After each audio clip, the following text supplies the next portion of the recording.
the WNBA taking a ton of hits this week.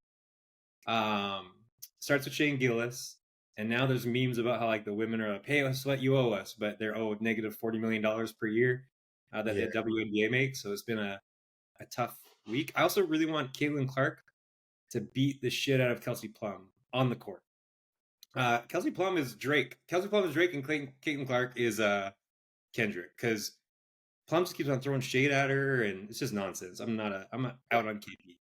But I mean, Caitlin Clark is just, I told you, in order to be great and to be the Jesus of the WNBA, she got to take a beating, man. She can't just go out there and be whooping ass. She's got to take a beating.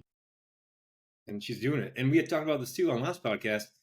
Maybe Kelsey Plum's listening to it, where we think it needs to be more WWE. Like there needs to be a good guy and a bad guy. And Kelsey Plum is like just taking over that bad guy side. She's doing it all. She's being an asshole. She's being like messy, putting stuff out there that you shouldn't.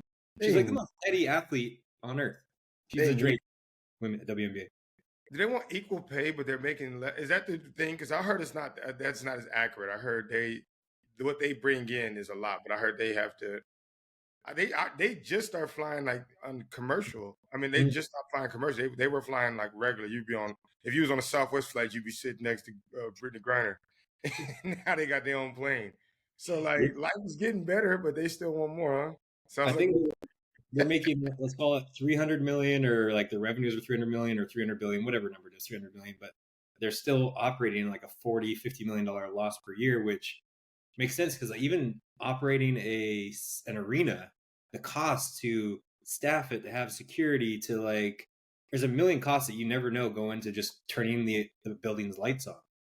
And they're filling smaller arenas too. Only when Caitlin Clark comes to town do they play in like the NBA arena. They usually play in smaller arenas like colleges and stuff. They should play in small arenas because, like, or else you're spending crazy amounts to staff it and all that, everything.